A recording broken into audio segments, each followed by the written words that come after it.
நம்ம டிவிக்கு ஆட்சி வந்ததும் உரத்தட்டுப்பாடு இல்லாம பார்த்துக்குவோம்.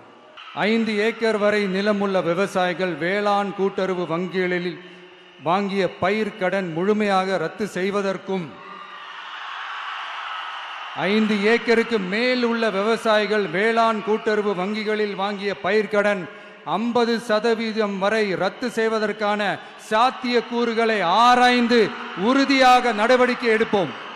2 ஏக்கர் வரை நிலமுள்ள விவசாயிகள் மற்றும் நிலமற்றவர்கள் குடும்பத்தில் யாரும் மாநில மற்றும் ஒன்றிய அரசு ஊழியராக இல்லாமல் இருக்கும் பட்சத்தில் அவர்களின் குழந்தைகளின் பொறியியல் மற்றும் மருத்துவம் உள்ளிட்ட தொழிற்கல்வி முதல் அனைத்து வகை படிப்புகளுக்குமான முழு செலவையும் அரசே ஏற்கும்.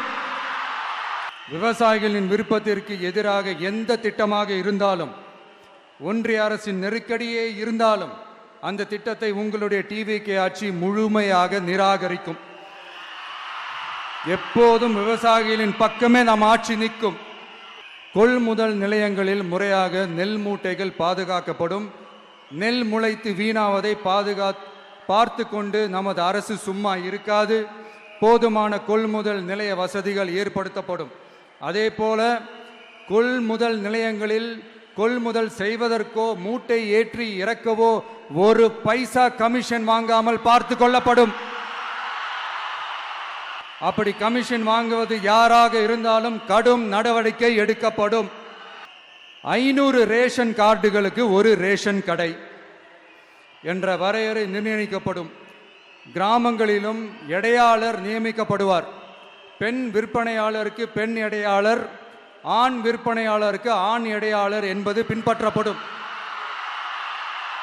ரேஷன் கடைகளில் அரிசி தவிர அனைத்து பொருள்களும் பாக்கெட் செய்து விநியோகிக்கப்படும்.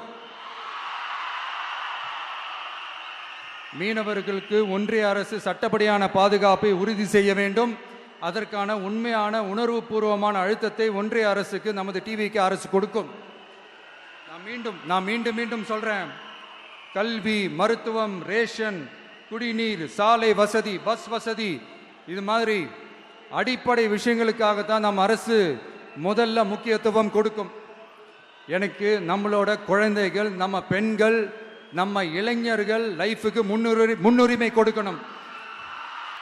அரசு வேலை வாய்ப்புகள் மட்டும் இல்லாம தனியார் வேலை வாய்ப்புகளுக்கான வழியையும் உத்தரவாதத்தையும் உருவாக்கணும். அப்படி நாம் உருவாக்கிட்டாலே அவங்களுக்கான ரூட்டை நம்ம இளைஞர்கள் அவங்களே தேர்ந்தெடுத்துப்பாங்க.